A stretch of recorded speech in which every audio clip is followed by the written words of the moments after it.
Guten Morgen, liebes ICF. In einem Winter vor etwa 18, 20 Jahren, da gab es an einem Morgen richtig viel Schnee. Und ich meine so richtig viel Schnee. Und ausgerechnet an diesem einen Morgen musste ich mit dem Auto irgendwo hinfahren. Und wir haben zu dieser Zeit in der Breite am Rhein gewohnt und wir mussten unser Auto, das war so ein alter, weißer VW Polo, fast so etwas wie ein kleiner Traktor, das mussten wir immer in der blauen Zone irgendwo parkieren. Und so kam ich an diesem Morgen in die blaue Zone und sah unser Auto total eingeschneit. Und es blieb mir nichts anderes übrig, als dieses Auto frei zu buddeln. Und wir hatten zu dieser Zeit noch kein Schneebäseli. Und so habe ich das mit vollem Körpereinsatz und auch sehr gewissenhaft gemacht. So alle Scheiben, dann die Seitenspiegel und sogar auf dem Dach. Und das ist mit 1,56 und ohne Schneebäseli im Fall gar nicht so einfach. Aber ich habe das gemacht, sehr gewissenhaft, weil man weiß ja schließlich nie, vielleicht schaut irgendwo ein Kind zu und dieses Kind fährt dann später auch einmal Auto und dann ist man ja schließlich Vorbild. Und als ich das dann geschafft hatte, total abgefrorene Hände, ich ein halber Schneemann oder halbe Schneefrau, da steckte ich den Schlüssel ins Schloss, oder wollte zumindest, aber es ging nicht und ich dachte mir schon, oh nein, Super-GAU, jetzt ist das Ding auch noch eingefroren. Und erst da bin ich so einen Schritt zurückgetreten und habe das Auto, das ich mühsamst vom Schnee befreit habe, ein bisschen genauer angeschaut. Und ich habe gemerkt, das ist gar nicht unser Auto. Das ist nicht einmal ein VW Polo. Es war weiß und es war auch nicht so groß, sonst wäre ich nicht ans Dach gekommen. Aber es war definitiv nicht unser Auto. Und ich mag mich noch so gut an diesen Moment erinnern, wie unglaublich peinlich mir das war. Vor allem, als ich mich dann möglichst unauffällig zum nächsten Schneehaufen begeben habe und das genau Gleiche wieder gemacht habe. Oben, unten, auf der Seite, alles. Und warum erzähle ich diese Geschichte? Wir haben es gehört. Wir sind am Anfang oder zumindest fast am Anfang dieses Jahres und haben gestartet mit einer Serie, die Refocus heißt. Neu fokussieren. Refokussieren. So einen Schritt zurücktreten und unser Leben anschauen und sich fragen, bin ich auf einem guten Weg? Und hätte ich an diesem besagten Wintermorgen nicht erst ganz am Schluss geschaut, sondern vielleicht auch mal zwischendurch, das hätte mir sehr viel Arbeit erspart. Und wie viel mehr lohnt es sich, dass wir uns immer wieder mal unser Leben anschauen und uns selber und Jesus fragen, bin ich eigentlich auf einem guten Weg? Stimmt mein Fokus mit deinem Fokus überein?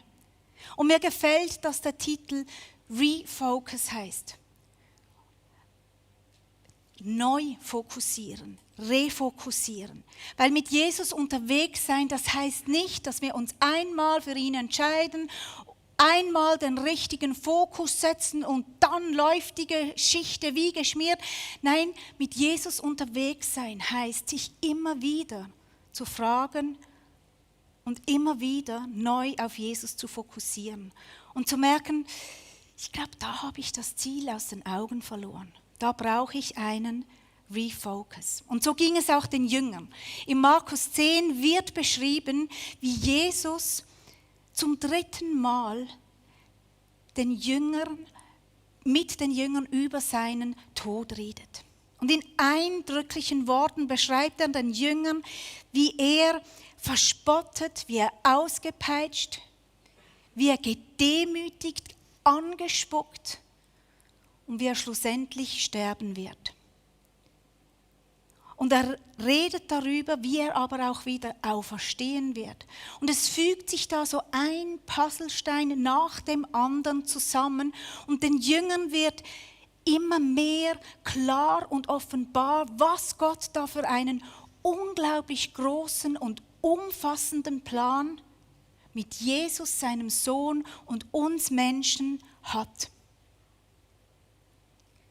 Und den Jüngern wird hier klar und bewusst, dass ihr Jesus, ihr Lehrer, ihr Rabbi, ihr Freund, den sie lieben, dem sie vertrauen, dem sie nachfolgen, dass der bald nicht mehr mit ihnen sein wird, dass er leiden wird, dass er sterben wird.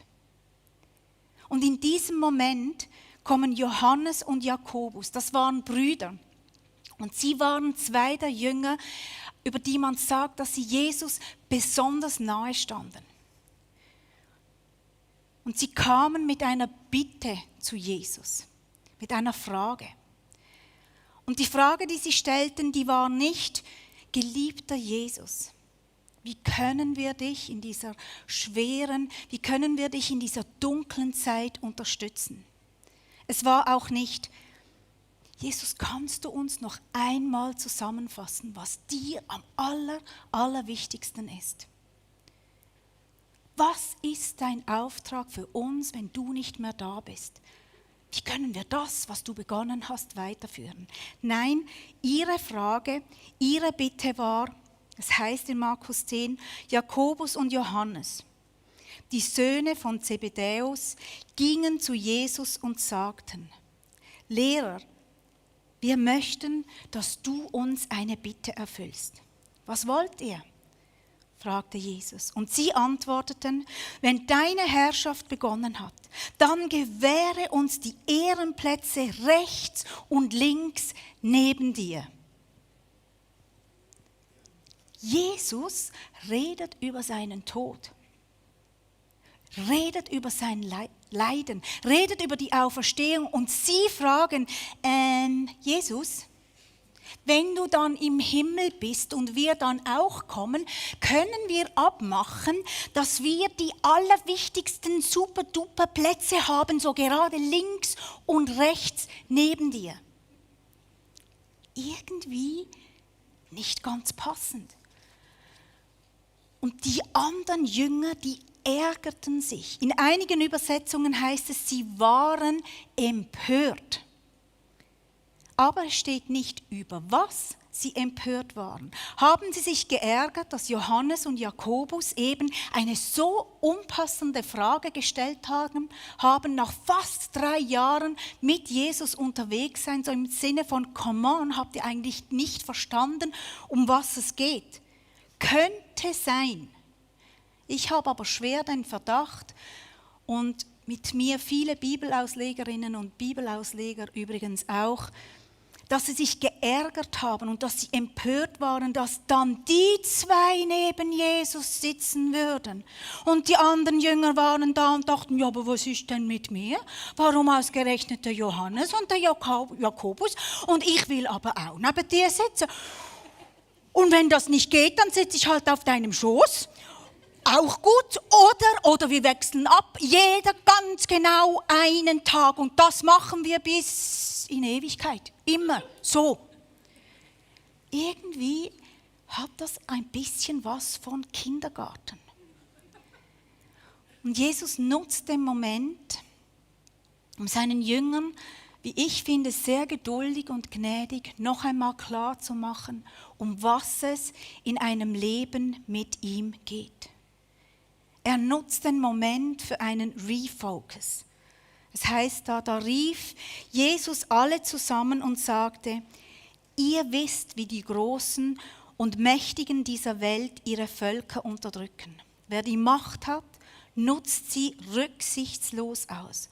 Und als ich das gelesen habe, da musste ich so leer schlucken. Und ich dachte mir, das war schon zur Zeit von Jesus so. Und wenn wir jetzt so in der Welt herumschauen, dann merken wir leider, und es ist auch heute oder vielleicht heute noch viel mehr so. Aber Jesus sagt weiter, aber so soll es bei euch nicht sein. Im Gegenteil, wer groß sein will, der soll den anderen dienen. Und wer der Erste sein will, der soll sich allen unterordnen. Denn auch der Menschensohn ist nicht gekommen, um sich bedienen zu lassen. Nein, er kam, um zu dienen und sein Leben als Lösegeld hinzugeben, damit viele Menschen aus der Gewalt des Bösen befreit werden. Wer groß sein will, der soll den anderen dienen. Und Jesus macht den Jüngern noch einmal klar, meine lieben Jünger, meine lieben Freunde, mein Reich funktioniert anders. Und schaut auf mich, fokussiert auf mich und werdet so, wie ich bin. Liebt, so wie ich liebe. Handelt, wie ich handle. Dient, wie ich diene. Liebt die Menschen und dient ihnen. Und der Titel der heutigen Predigt heißt, was Gott durch dich in diesem Jahr machen möchte. Und wenn wir uns so fast am Anfang vom Jahr fragen, ja Gott, was willst du eigentlich durch mich? Was willst du eigentlich durch uns machen in diesem Jahr? Ganz konkret. Was hast du in diesem Jahr mit mir vor? Dann gibt es eine sehr einfache und auch sehr klare Antwort. Diene. Gottes Ziele für unser Leben sind eigentlich fast immer auf irgendeine Art und Weise mit anderen Menschen verbunden. Und Jesus fordert uns heraus, so wegzukommen von einem selbstzentrierten Glauben, von einem Leben, das sich so hauptsächlich um uns selber dreht. Und wo ich, wenn ich ehrlich bin, eigentlich der Mittelpunkt bin. Und ganz ehrlich, ich bin überhaupt nicht besser als die Jünger. Es dreht sich in meinem Leben immer noch erstaunlich viel einfach um mich. Und wie gesagt, Jesus fordert uns heraus, wegzukommen von einem Leben, das sich um uns selber dreht, weg von einem selbstzentrierten Leben hin zu einem Leben und hin zu einem Glauben, das nach außen gerichtet ist. Zu den Menschen um uns herum. In einer dienenden Haltung. Aber vor allem in einem dienenden Tun und in einem dienenden Handeln.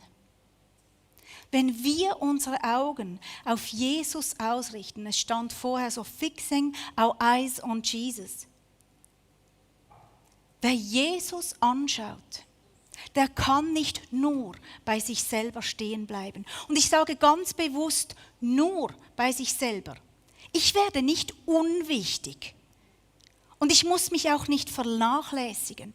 Aber es verändert sich etwas. Wenn ich Jesus anschaue und meinen Blick auf ihn richte, dann wird es Jesus, ich und die anderen.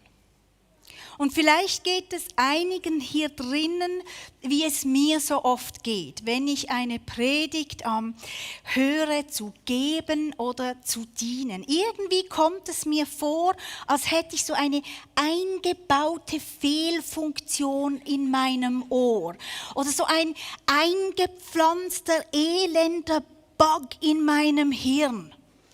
Wenn ich eine Predigt zu geben und dienen höre, dann höre ich ganz schnell so jetzt mach aber, gib, los, liefern, leiste, dienen mit allem, was du hast und noch ein bisschen mehr. Und es entsteht dann bei mir ganz schnell so ein Druck und so ein bisschen ein komisches Gefühl und ich habe das Gefühl, der oder die auf der Bühne, die macht wieder so Druck und will alle irgendwie, ich weiß nicht was, obwohl das gar nicht gesagt wird. Und dann gehe ich innerlich so ein bisschen auf Abstand und denke so, ich warte jetzt mal ein bisschen. Aber um das geht es gar nicht. In Lukas 10 wird beschrieben, wie Jesus und die Jünger zu Martha und Maria nach Hause kommen. Und es ist übrigens sehr spannend, wo diese Geschichte von Martha und Maria steht. Das ist mir vorher noch gar nie wirklich aufgefallen.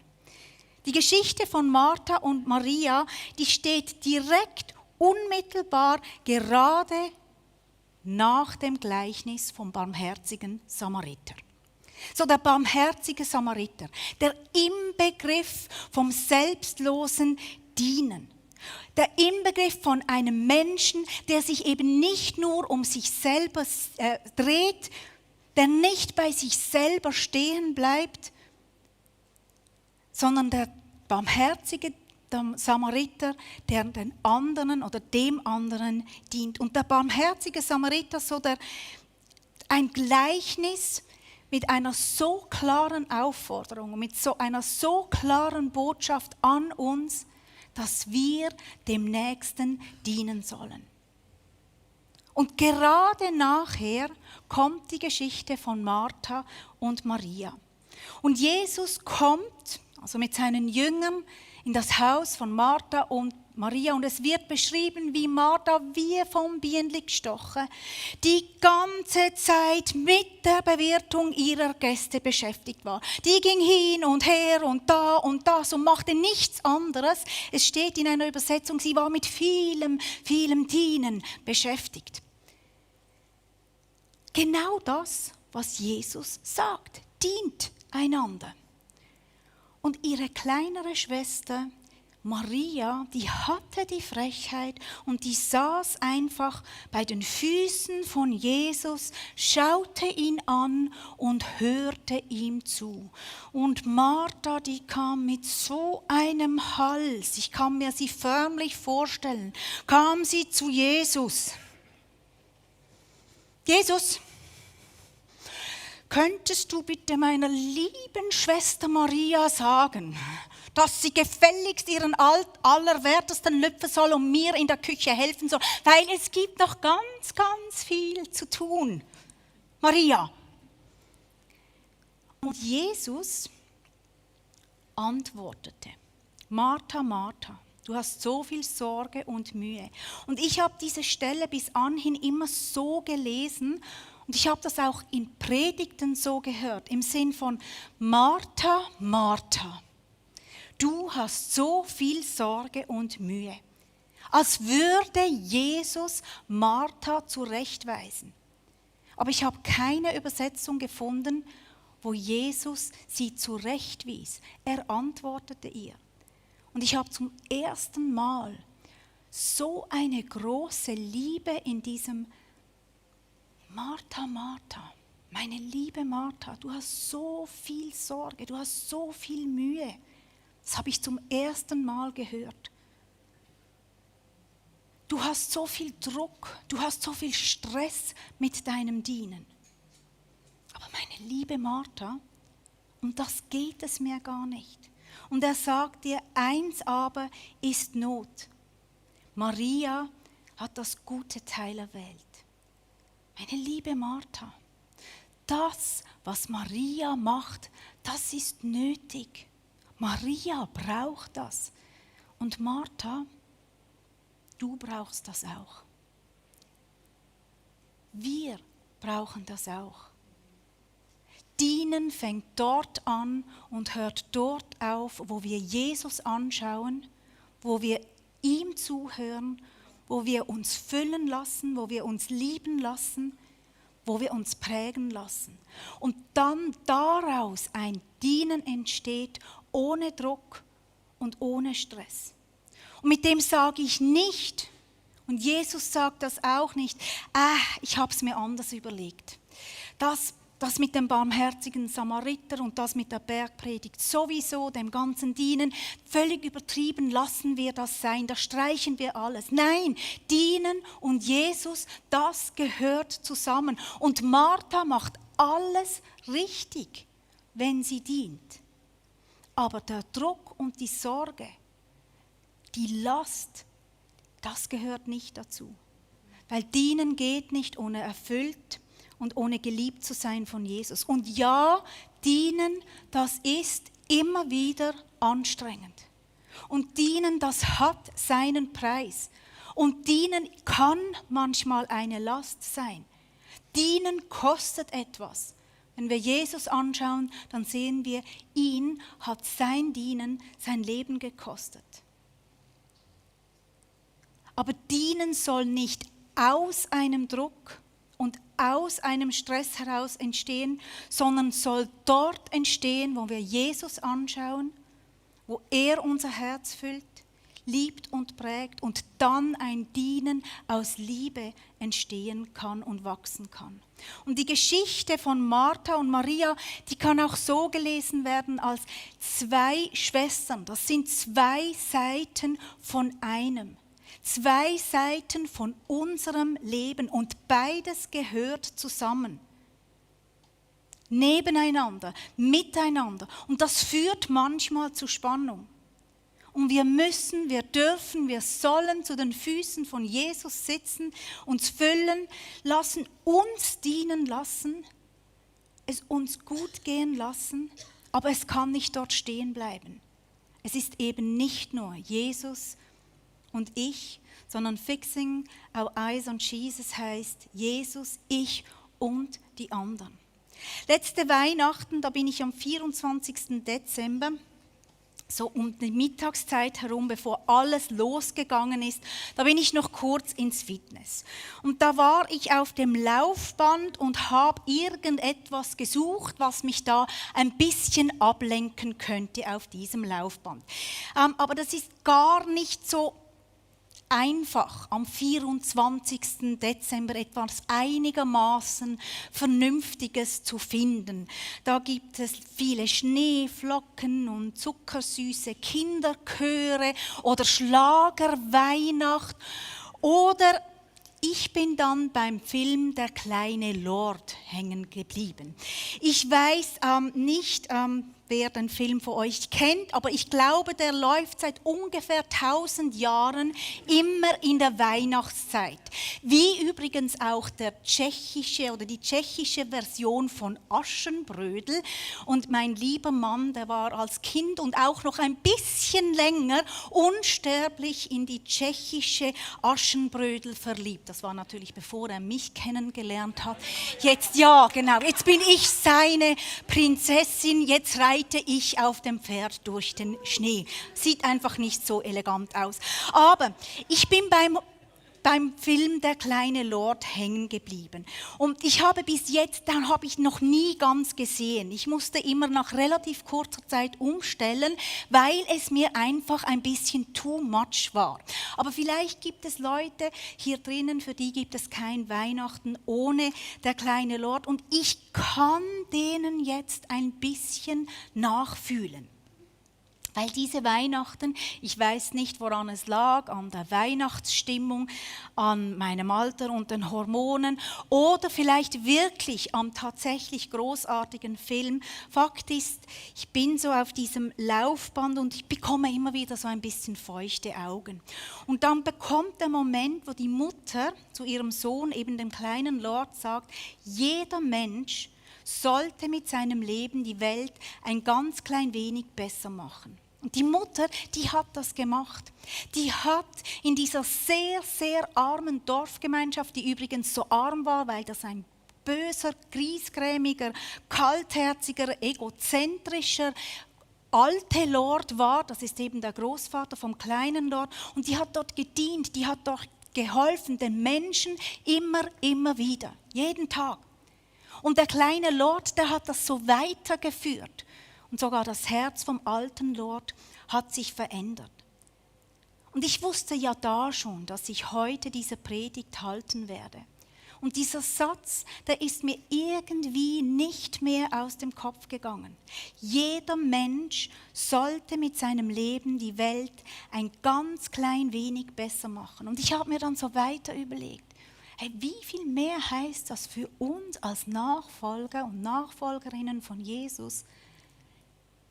Ich sollte die Welt ein klein wenig besser machen.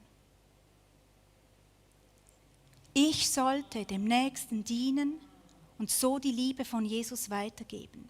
Mutter Teresa hat gesagt, es gibt viele Leute, die die großen Dinge tun könnten. Und ich habe mich dann gefragt, tun sie es auch? Aber sie sagt, es gibt sehr wenig Leute, die die kleinen Dinge tun wollen. Und vielleicht geben diese kleinen Dinge nicht so viel Applaus. Vielleicht bekommen diese kleinen Dinge auch nicht so viel Beachtung. Aber ich glaube, gerade diese kleinen Dinge, die sind so wichtig. Und die sind vielleicht noch viel, viel wichtiger als all die großen Dinge zusammen. Und was können wir jetzt also ganz konkret machen? Ich glaube, es fängt mal da an, wo wir uns selber prüfen. Ganz ehrlich, dass wir uns so wie durch einen Scanner lassen. Um was dreht sich mein Leben? Wer ist da ehrlicherweise der Mittelpunkt? Wem dienen meine Ziele wirklich? Hauptsächlich mir oder eben auch Gottes Reich, den anderen Menschen? Und sei ehrlich beim Scannen. Und zumindest bei mir ist das so, es ist nicht immer so schön, wenn ich mich durch den Scanner lasse. Wie gesagt, es dreht sich immer noch erstaunlich viel um mich selber. Und dann, ganz einfach, frag Gott konkret, Jesus, was möchtest du in meinem Leben was möchtest du durch mich für andere tun? Und stell diese Frage immer wieder. Und dann geht es weiter. Sei achtsam. Achte dir darauf, welche Türen aufgehen, welche Begegnungen du hast, welche Menschen, welche Themen, welche Bereiche Gott dir aufs Herz, in den Kopf, vor die Nase, vor die Füße legt. Und dann bleib innerlich und bleib äußerlich stehen und renn nicht einfach über diesen Moment hinweg, renn nicht über diese Begegnung, renn nicht über diesen Gedanken hinweg. Vielleicht ist gerade das einer der Menschen, das einer der Dienste, das einer der Bereiche, in denen du die Welt ein klein wenig besser machen kannst. Und nicht alle sollen und müssen das Gleiche wie Mutter Teresa machen. Aber was sind diese kleinen Dinge, von denen Mutter Teresa geredet hat? Vielleicht ist das im Welcome-Team. Die Menschen begrüßen. Und zu merken, wer von diesen Menschen braucht vielleicht noch ein extra Wort. Wer braucht vielleicht noch ein zweites oder ein drittes Lächeln? Wer braucht vielleicht ein Nachfragen? Vielleicht ist es irgendwo in einem Dienst, der gar nicht hier in der Kirche ist. Und das muss auch nicht immer ganz unmittelbar direkt physisch mit anderen Menschen zu tun haben. Multimedia da hinten oder das Stream-Team, die sind nicht ganz direkt am anderen Menschen am Dienen. Aber was sie machen, das dient ganz vielen Menschen. Und dann sei großzügig. Nur ein großzügiges Herz kann dienen. Eine Small Group Leiterin, die ich vor langer Zeit hier im ICF hatte, damals hieß die Small Group noch G12, die hat immer wieder gesagt, nicht sperren. Und ich habe das immer noch irgendwie so im Ohr, dieses nicht sperren, und das kommt mir immer wieder in den Sinn. Sei großzügig.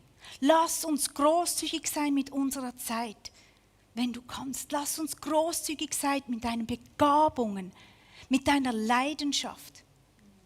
Sei großzügig mit deinem Geld, wenn du kannst. Sei großzügig mit der Liebe, die du gibst.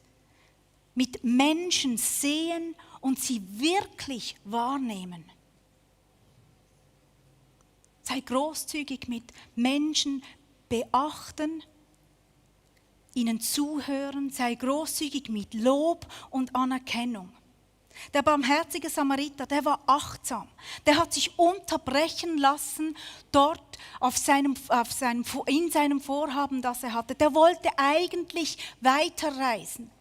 Aber er hat sich unterbrechen lassen, Er ist stehen geblieben, er war großzügig mit Zeit und Geld, nicht sperrele. Das Schöne ist, unser Gott sperrelt mit uns auch nicht. Er ist großzügig. Lass uns großzügig sein. Und dann lass dich lieben und liebe. So wie Martha und Maria. Sitz zu den Füßen von Jesus, lass dir dienen und diene. Lass dich füllen und gebe. Lass dich lieben und liebe. Und vielleicht heißt das bei dir, dass du dich ganz bewusst in eine Beziehung investierst. In deiner Nachbarschaft, in deiner Arbeit, in deiner Familie, in der Kirche, im Verein, ich weiß es nicht. In einer Beziehung, wo du vielleicht sogar im ersten Moment mehr gibst, als dass du bekommst. Oder du denkst, dass du mehr gibst, als du bekommst. Und vielleicht merkst du erst auf den zweiten oder sogar dritten Blick, dass du sehr wohl bekommst. Ganz viel bekommst. Durch diesen Menschen, durch Gott. Und vielleicht bedeutet es für dich, dass du dich neu in einem Dienst investierst. Hier im ICF oder auch sonst wo. Und vielleicht heißt es für dich aber auch, dass du etwas Neues beginnst, etwas Neues startest, weil Gott dir etwas aufs Herz gelegt hat. Ich weiß es nicht, aber ich fordere dich, ich fordere mich, ich fordere uns heraus, dass wir so mit Gott zusammen eine Entscheidung treffen, wo und wie wir in diesem Jahr den anderen Menschen dienen können. Ich möchte noch beten. Jesus, ich danke dir, dass du von uns nicht einfach erwartest, geh und diene,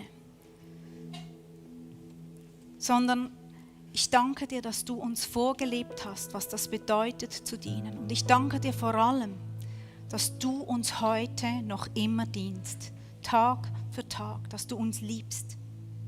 Und Jesus, wir möchten werden so wie du. Und so bitten wir dich, Heiliger Geist, dass du unser Leben so scannst, dass du unser Herz scannst und dass wir sehen, wer ist eigentlich da der Mittelpunkt? Und wir fragen dich ganz konkret, Jesus, was möchtest du in diesem Jahr durch mich für andere Menschen tun? Rede in unsere Gedanken, rede in unser Herz, rede in unseren Alltag hinein. Und Jesus, hilf uns, dass wir achtsam sind und das wahrnehmen können, was du eben sagst. Und hilf uns ganz bewusst eine Entscheidung zu treffen, wo und wie ich mich dieses Jahr investieren will und wo und wie ich dienen kann. Und lass uns großzügig sein mit dem, was wir haben, denn du hast uns so viel gegeben. Und ich bitte dich, dass du uns einmal mehr füllst, dass du uns einmal mehr begegnest, dass wir einmal mehr deine Stimme hören, die sagt, Martha, Martha, wähle das Gute, lass dich füllen, lass dich lieben, lass dir dienen, weil das möchte ich mit dir tun. Und dann gib es weiter. Du hast so viel bekommen. Amen.